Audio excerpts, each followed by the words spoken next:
আল্লামা লুৎফুর রহমান রাহিমাহুল্লাহ চলে গিয়েছেন আমাদেরকে ছেড়ে। তিনি বলতেন, ইনশাল্লাহ মিজান আবার আসবে।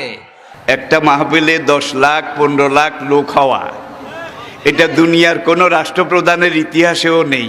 আর একজন রাষ্ট্রপ্রধান যখন কোনো এলাকায় যায়, সেখানে রিজার্ভ গাড়ি দেওয়া হয়, জায়গা জায়গা থেকে গাড়ি প্রেরণ করা হয়, সার্ভ করা হয়, তাদেরকে ভাড়া দেওয়া হয়, খানা দেওয়া হয়, গরু জবাই করে একবারে মোরগ মুসাল্লাম বিরিয়ানি এগুলো দেওয়া হয়। তারপরে যাওয়ার সময় আবার কিছু নগদ হাদিয়াও দেওয়া হয়। কিন্তু আমাদের মাহফিলে, আমার ছেলেদের, আমার সন্তানদের মাহফিলে যারা আসে, তারা নিজের খরচে আসে, নিজের খরচে খায়।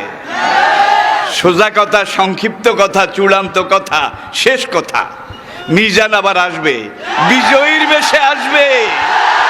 এই দেশের তাওহীদি জনতা এমন ইতিহাস সৃষ্টি করে তাকে আলিঙ্গন করবে ইনশাআল্লাহ। হুজুর, আমি তো আসলাম, আপনি তো আমাদেরকে ছেড়ে চলে গেলেন। আল্লাহু আকবার, আল্লাহু আকবার, আল্লাহু আকবার।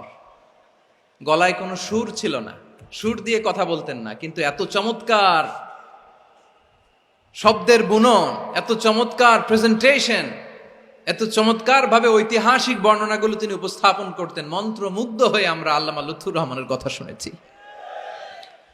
আমরা হযরতুল আল্লাম লুৎফুর রহমান রাহিমাহুল্লাহর জন্য এই বিশাল ময়দান থেকে দোয়া করছি, আল্লাহ তাআলা তুমি তোমার এই খাদেমকে জান্নাতের মেহমান হিসেবে কবুল করে নাও। He was a strong mouthpiece of Islamic revivalism. Islamic জাগরণের স্ট্রং মাউথপিস ছিলেন আল্লামা সাঈদী রাহিমাহুল্লাহ। অনেক দোয়া পেয়েছেন, আমরা পড়েছি, এমন জীবন তুমি করিবে গঠন, মরণে হাসিবে তুমি, কাঁদিবে ভুবন। গোটা বিশ্বকে তিনি কাঁদিয়েছেন। আল্লামা যখন ইন্তেকাল করলেন, আমি তখন মালয়েশিয়া থেকে যুক্তরাষ্ট্রে একটা কনফারেন্সে যোগ দিতে যাচ্ছি, কাতার এয়ারলাইন্সে। মালয়েশিয়া থেকে দোহাতে নামলাম। দোহায় যখন আমার ট্রানজিট, তখন শুনতে পেলাম যে আল্লামা বিদায় নিয়েছেন। সোশ্যাল মিডিয়ায় শুনে বিশ্বাস করতে পারলাম না। মুহূর্তের মধ্যেই মাসুদ সাইদি ভাইকে মেসেজ করলাম, উনি কোনো উত্তর দিতে পারলেন না। মাসুদ ভাইয়ের সাথে যখন কোলাকুলি করি, আমাদের শামীম ভাইয়ের সাথে যখন কোলাকুলি করি, মনে হচ্ছে আল্লামা সাইদির ঘ্রাণ পাই। শরীরটা লিটারালি কাঁপছিল, নিজেকে মানাতে পারছিলাম না, বিশ্বাস করতে পারছিলাম যে আসলে আল্লামা বিদায় নিয়েছেন। ইন দ্য মিন টাইম আমার সেকেন্ড ফ্লাইট, দোহা টু নিউ ইয়র্ক, 12 ঘন্টার ফ্লাইটে উঠলাম। ইন্টারনেট থেকে বিচ্ছিন্ন হলাম। নামার পরে শুনলাম আল্লাহু আকবার, যেখানে ওনাকে কবরস্থ করার কথা ছিল সেখানেও কবর দিতে দেয়া হয় নাই। ছবিগুলো দেখতে লাগলাম, হাসিমাখা মুখ, হাসিমাখা নিথর দেহটা, মরণে হাসিবে তুমি, কাঁদিবে ভুবন। From east to west, from north to south, the entire globe, গোটা বিশ্ব ওনার জন্য কেঁদেছে, গোটা বিশ্ব কেঁদেছে। কাবার গিলাফ ধরে ধরে মানুষ চিৎকার করেছে। এর চেয়ে শ্রেষ্ঠ মৃত্যুকার হতে পারে? আমাদের আল্লামার আর কি পাওয়ার ছিল বলেন? আর কি পাওয়ার ছিল? কুল্লু নাফসিন যায়িকাতুল মাউত, যারাই দুনিয়াতে আসবে তারা ইন্তেকাল করবে, এটা আমরা মেনে নেই, এটা আমরা জানি। কিন্তু অবাক করা বিষয় হচ্ছে, আমরা আজও জানি না আমাদের আল্লামার মৃত্যু কি স্বাভাবিক হয়েছে নাকি এটা পরিকল্পিত মেডিকেল কিলিং ছিল। এটা যে পরিকল্পিত মেডিকেল কিলিং ছিল, এটা ধারণা করার পেছনে অনেক কারণ আছে। তিনি আধিপত্যবাদের বিরুদ্ধে সোচ্চার ছিলেন, ফ্যাসিবাদের বিরুদ্ধে সোচ্চার ছিলেন, রাজনৈতিক প্রতিহিংসার শিকার ছিলেন।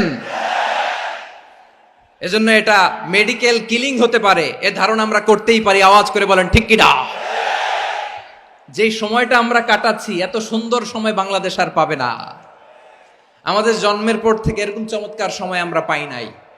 এটাই আসল সময়। আমরা ইন্টারিম গভর্নমেন্টের কাছে দাবি জানাই, উচ্চতর তদন্ত কমিটি করে এটা কি হত্যাকাণ্ড ছিল নাকি স্বাভাবিক মৃত্যু ছিল, এই রিপোর্ট গণমানুষের কাছে প্রচার করে জানাতে হবে। এই দাবির সাথে কি সবাই আপনারা একমত? কারা কারা একমত হাত তুলে দেখান।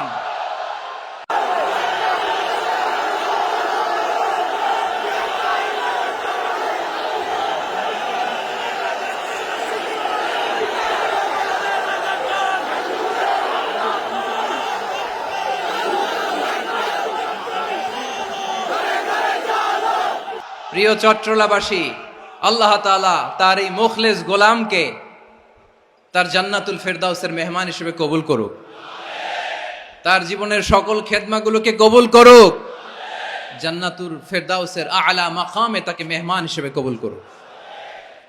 হযরতুল আল্লাম শহীদ মরহুম আল্লামা দেলওয়ার হোসেন সাঈদী রাহিমাহুল্লাহ, ওনার স্মৃতি বিজড়িত আজকের এই ঐতিহাসিক প্যারেড ময়দানের তাফসিরুল কোরআনের প্রোগ্রামে সব আছে, স্টেজ আছে, শ্রোতা আছে, প্যান্ডেল আছে, মিডিয়া কাভারেজ আছে, কিন্তু আমাদের কলিজার টুকরাটা আমাদের মাঝে নাই। আজকের এই প্রোগ্রামে আলোচক হয়ে এই চেয়ারে আমি না বসে ওই শ্রোতাদের কাতারে বসে যদি আমাদের আল্লামার নুরানি চেহারার দিকে তাকিয়ে ওয়াজ শুনতে পারতাম, আমাদের হৃদয়টা ঠান্ডা হয়ে যেত, আমাদের তৃষ্ণার্ত হৃদয় শান্ত হতো। সব আজকে আছে, কি যেন নাই, ঠিক কিনা বলেন? আল্লাহ তাআলা প্রতি 100 বছরে একজন মুজাদ্দিদ পাঠায়, প্রতি 100 বছরে একজন মুজাদ্দিদ, যিনি সমাজকে সংস্কার করেন। আল্লামা দেলওয়ার হোসেন সাঈদী রাহিমাহুল্লাহ ছিলেন তেমন একজন মুজাদ্দিদ। চিৎকার করে বলেন ঠিক কিনা? উনি শিরক বিদআতের আস্তানাকে তছনছ করে দিয়েছেন, তাওহীদের বাণীকে সমুন্নত করেছেন, গণমানুষের কাছে তাফসিরুল কোরআনকে জনপ্রিয় করেছেন। আজীবন আজীবন তিনি ইসলামকে বিজয়ী শক্তি হিসেবে দেখার স্বপ্ন দেখতেন। এত প্রাঞ্জল ভাষা, এত চমৎকার আধুনিক প্রেজেন্টেশন, গণমানুষের কাছে কোরআনের তাফসিরকে এভাবে জনপ্রিয় করে তোলার মতো ব্যক্তিত্ব আল্লামা সাঈদী ছাড়া দ্বিতীয় কেউ এই বাংলার ভূখণ্ডে নাই। এই যে তাফসিরুল কোরআন, এই যে টার্মিনোলজি, এই টার্মটাই উনি আসলে জনপ্রিয় করেছেন। আমরা আগে জানতাম না যে এভাবে তাফসির করা যায়, এভাবে scientific indications of the Holi কোরআনকে মানুষের কাছে পেশ করা যায়, এভাবে এত জীবন ঘনিষ্ঠ করে, এত ইন্টারেক্টিভ করে কোরআনের কথাগুলো মানুষের কাছে উপস্থাপন করা যায়। উনি অন্যায়ের বিরুদ্ধে সবসময় সোচ্চার ছিলেন, প্রতিবাদী কণ্ঠস্বর ছিলেন। ওনার আলোচনা শুনলে দেহের রক্ত টকবক করে ফুটতে থাকতো। আল্লাহু আকবার, আল্লাহু আকবার, আল্লাহু আকবার। He was a strong mouthpiece of Islamic revivalism. Islamic জাগরণের স্ট্রং মাউথপিস ছিলেন আল্লামা সাঈদী রাহিমাহুল্লাহ। অনেক দোয়া পেয়েছেন। আমরা পড়েছি, এমন জীবন তুমি করিবে গঠন, মরণে হাসিবে তুমি, কাঁদিবে ভুবন। গোটা বিশ্বকে তিনি কাঁদিয়েছেন।